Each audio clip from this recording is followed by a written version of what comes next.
Nikola Tesla did countless mysterious experiments, but he was a whole other mystery on his own. Almost all genius minds have a certain obsession. Nikola Tesla had a pretty big one. He would walk around the block repeatedly 3 times before entering a building. He would clean his plates with 18 napkins. He lived in hotel rooms, only with the number divisible by 3. He would make calculations about things in his immediate environment to make sure the result is divisible by 3, and base his choices upon the results. He would do everything in sets of 3. Some say he had OCD, and others say he was very superstitious. However, the truth is a lot deeper. If you only knew the magnificence of the numbers 3, 6, and 9, you would have a key to the universe. Nikola Tesla. His obsession was not simply with numbers, but especially these numbers, 3, 6, and 9. However, he chose these numbers for a reason. Tesla claimed that these numbers were extremely important, and nobody listened. But why these numbers? What did Nikola Tesla try to make the world understand? Here's where things start to get a little bit strange. First, we must understand that we did not create math, we discovered it. It's the universal language and law. No matter where you are in the universe, 1 plus 2 will always equal to 3. Everything in the universe obeys this law.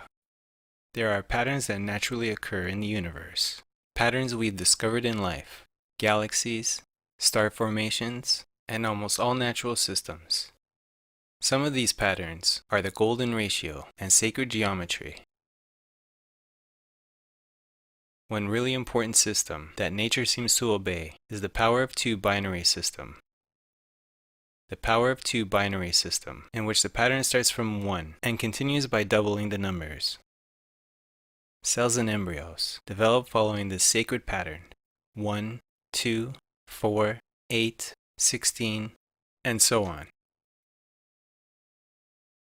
Some call these patterns the blueprint of God. Math, by this analogy, would be God's thumbprint, leaving all religions aside. This is the template for the universe, and it is all within our base 10 decimal system. In vortex math, the science of torus anatomy, there is a pattern that repeats itself: 1, 2, 4, 8, 7, and 5, and so on. As you could see, 3, 6, and 9 are not in this pattern. Scientist Marco Rodin believed these numbers represent a vector from the 3rd and 4th dimension, which he calls a flux field. This field is supposed to be a higher dimensional energy that influences the energy circuit of the other 6 points. Let me explain. Let's start from 1. Doubled it is 2. 2 doubled is 4. 4 doubled is 8. 8 doubled is 16, which means 1 plus 6, that equals to 7. 16 doubled is 32, resulting in 3 plus 2, which equals 5. You could do 7 doubled if you'd like to which you would get 14. 1 plus 4 equals 5. 32 doubled is 64, resulting in a total of 1. If we continue, we will keep following the same pattern: 1, 2, 4, 8, 7, 5. 1, 2, 4, 8, 7, 5, and so on. As you could see, there is no mention of 3, 6, and 9. It's like they are beyond this pattern, free from it. However, there is something strange once you start doubling them. 3 doubled is 6. 6 doubled is 12. 1 plus 2 equals 3. In this pattern, there is no mention of 9. It's like 9 is beyond, completely free from both patterns. But when you start doubling 9, it will always result in 9.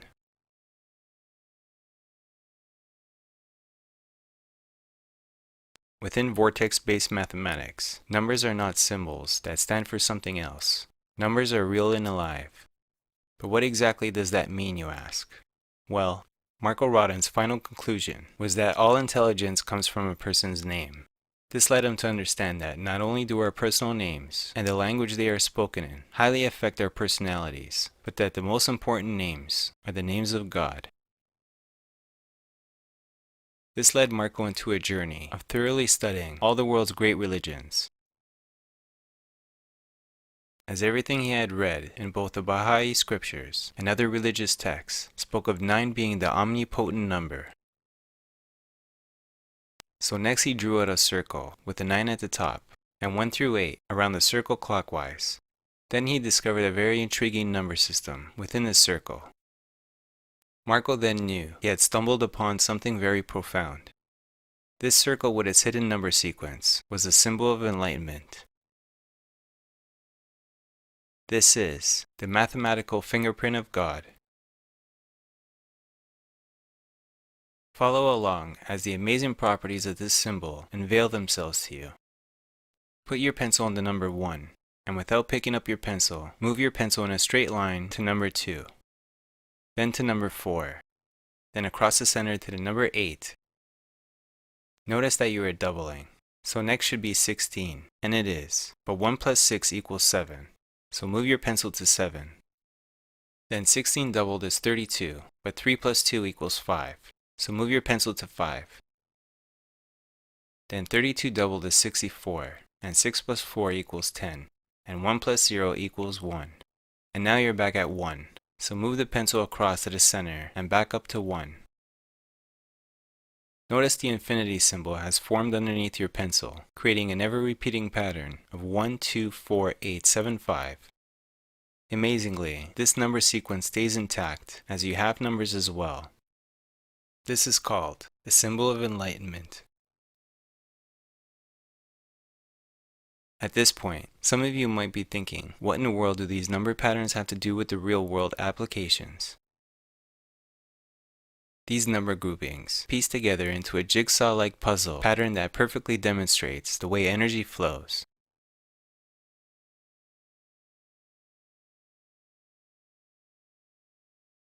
Our base 10 decimal system is not man-made, rather it is created by this flow of energy. The last number left to be explained from the mathematical fingerprint of God is the number 9.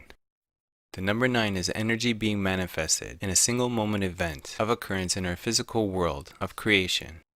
It is unique because it is the focal center by being the only number identifying with the vertical upright axis. It is a singularity or the primal point of unity. The number 9 never changes and is linear.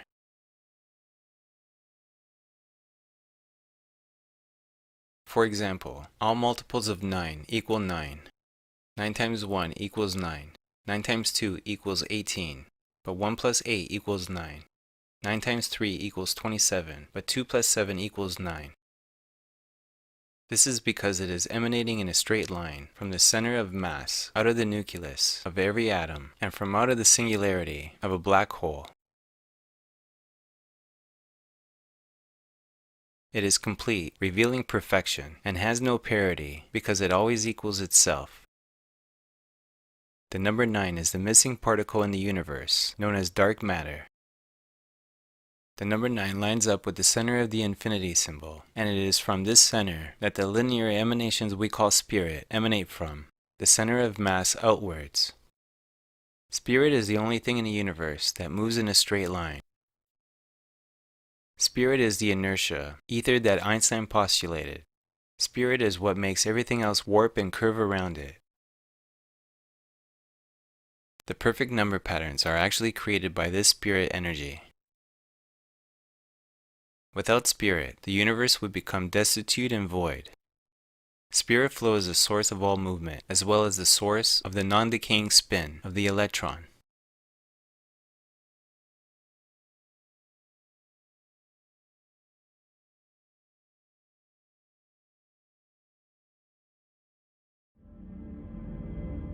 If imaginary numbers are at the heart of quantum mechanics, then presumably they are an inherent part of the universe.